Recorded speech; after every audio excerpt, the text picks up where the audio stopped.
Hi everyone, నమస్కారం. ఈ మధ్య ఇన్స్టాగ్రామ్లో, యూట్యూబ్లో మరియు ఫేస్బుక్లో వైరల్ అవుతున్న వీడియో పూరీ జగన్నాథుని రథయాత్ర.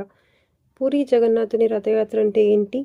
అసలు ఈరోజు మనం జగన్నాథుని అసలైన కథను తెలుసుకోబోతున్నాం. ఆయన విగ్రహం ఎందుకు వింతగా ఉంటుందో, పూరీ దేవాలయం ఎలా ప్రారంభమైందో, ఇందులో రాజు రాణి పాత్రలు ఏమిటో ఇప్పుడు చూద్దాం. కథ. ఒకప్పుడు ద్వారకలో శ్రీకృష్ణుడు తన అవతారాన్ని ముగించుకున్నాడు. ఆయన దేహం సముద్రంలో లీనమైపోయిందని విన్నాం. కొన్నాళ్ల తరువాత ఒక పవిత్రమైన కలప తేలుతూ ఒడిషా రాష్ట్రం పూరీ తీరానికి వచ్చింది. దానిని దివ్యదరు అని అంటారు. ఆ సమయానికి అక్కడ రాజుగా ఇంద్రుద్యుమ్నుడు ఉండేవాడు. ఈయన భార్య పేరు గుణిలాదేవి. రాజు రాణి ఇద్దరు గొప్ప విష్ణు భక్తులు. ఒకరోజు వారిద్దరూ ఒకే స్వప్నం చూశారు. ఆ కలలో స్వయంగా విష్ణుమూర్తి దర్శనమిచ్చారంట. విష్ణుమూర్తి ఇలా చెప్పారు: ఈ కలపతో నా విగ్రహాన్ని తయారు చేయాలి.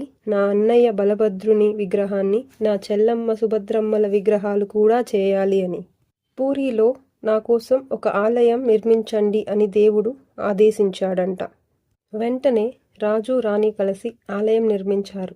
కానీ ఆ దివ్య కలపతో విగ్రహాలను చేయడానికి ఎవరూ ముందుకు రాలేదు.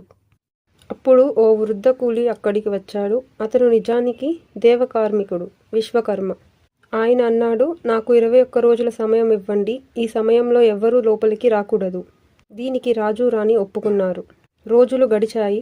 కానీ లోపల ఏం జరుగుతుందో అనే బయటకు వినిపించలేదు.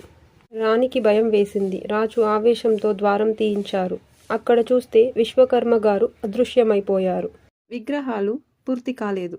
చేతులు కాళ్ళు సరిగా లేవు. కానీ పెద్ద పెద్ద కన్నులతో వినూత్నంగా ఉన్నాయి. రాణి రాజు దిగులుతో దేవుణ్ణి ప్రార్థించారు. అప్పుడు ఒక ఆకాశవాణి వినిపించింది. ఇదే నా అసలు రూపం. నా ప్రేమకు, భక్తికి, దయకి, రూపానికి పరిమితులు లేవు. ఇందులోనే నా సత్యం ఉంది.